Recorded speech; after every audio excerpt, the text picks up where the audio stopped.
I'm Wayne Pollock. I'm a thought leadership ghostwriter, serving big law and boutique law firm partners. I help these partners build their practices and their prominence one word at a time. Let's talk about how to repurpose webinars into thought leadership articles that people will actually read.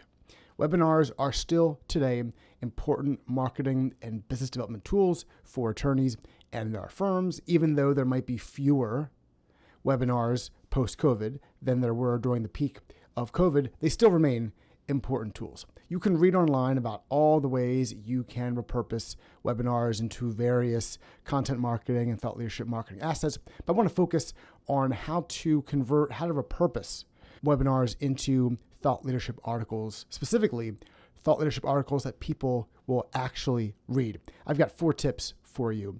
The first is that the audience of a webinar should dictate the audience of an article. If you are giving a webinar to a general audience versus giving it to executives within a particular industry or other attorneys within a particular practice group, make that clear in the title of your article. You don't want to just talk about a topic without giving the potential target audience of that topic an idea of what you'll be discussing and give them a sign that the article is for them. So for example, if you presented at a healthcare conference to executives of healthcare companies, make that clear in your article, 5 things healthcare executives need to be thinking about. XYZ. Likewise, if you are giving some kind of continuing legal education program about construction litigation, and it is more of a general presentation about the ins and outs of construction litigation, then maybe you can title your article Construction Litigation Tips and Tricks for New Practitioners. Again, you want to clue people in from the get-go that this article is for them and covers content that will be important to them. Second, you can't be afraid to slice and dice the contents of the webinar. At one of my law firm clients, 4 partners gave a 70-minute webinar. And when we created a transcript for that webinar, we had 10,700 words. That's a whole lot of words. And guess what? No one wants to read 10,700 words in an article. And even if you could cut out a bunch of that because it was small talk and comments made before and after the presentation, maybe you're down to 8,000 words, 9,000 words. That's still too much. You've got to understand when you are converting a webinar into a thought leadership article that there are going to be chunks that you can remove. There are going to be aspects of the webinar that will translate well to an article, and there'll be other aspects that won't. So you have to be willing to slice and dice. You have to be willing to look at a transcript, walk through the slides and think about, okay, this section really translates well to its own article, or maybe we can consolidate it to a smaller section within a larger article. But don't be afraid to slice and dice the contents of the webinar, and don't assume that just because you discussed something during a webinar, it will automatically make it into an article.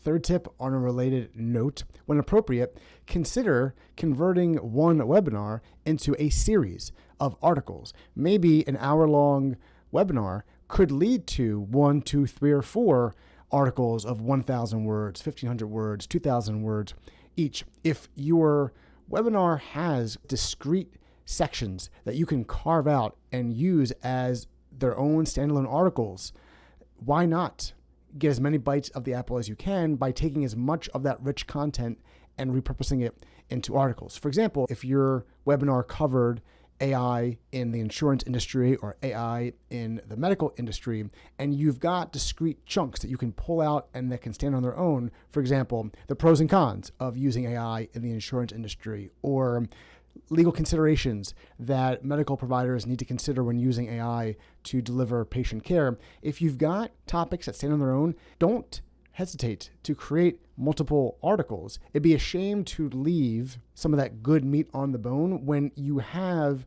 your attorneys already creating thought leadership and presenting their knowledge and wisdom through a webinar. Why not get all that you can out of that webinar by creating a series of articles, again, when appropriate? Fourth and last tip is to weave in question and answer content throughout the articles when possible.